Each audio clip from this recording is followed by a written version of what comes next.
Could you please explain the unholy alliance between the left and the forces and the Muslim supremacists, considering that the premises and the principles of both of them are mutually incompatible?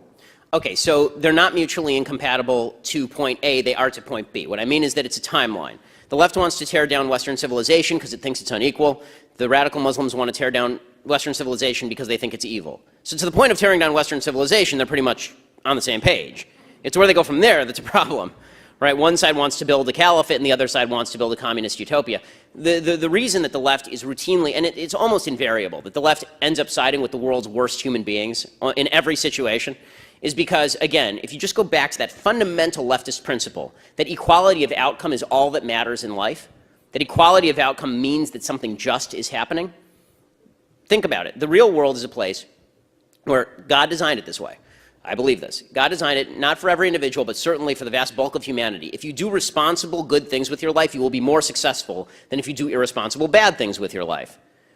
Well, if the left believes that people who are unsuccessful are more virtuous, then what that means is that the non-virtuous are more virtuous, right? Because the people who are unsuccessful are generally not doing good, responsible things, and the left says, well, those people are victims, let's help them. Right? So the Muslims in the Middle East are victims of Israel. They must be victims of Israel because Israel's rich and its neighbors are not. So they must be victims.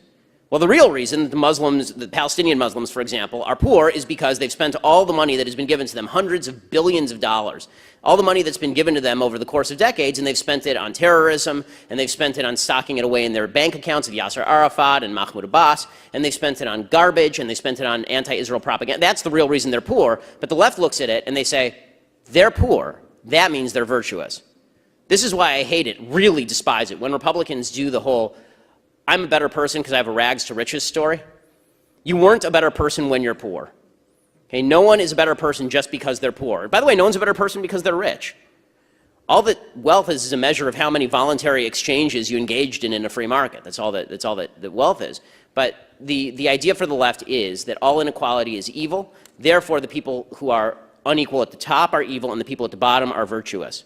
Which is why you'll hear people on the left say things like they like small business, but they hate people who are big business, like the Walmart family, right? The Walton family. They're terrible. Well, were they terrible when they were just a family living in the middle of nowhere? When exactly did they transition over into evil?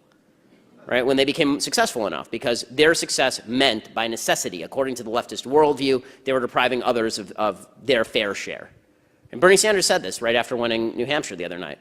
And this is Bernie Sanders' entire thing. He says the principle of America is the principle of fairness, which makes me want to vomit and never stop vomiting.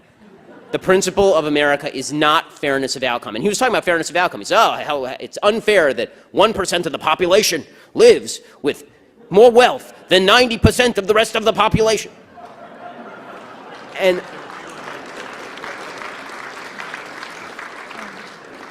well, maybe, or maybe it's not unfair, because it turns out that 1% of the population is hiring the other 90% of the population to actually provide their services and labor.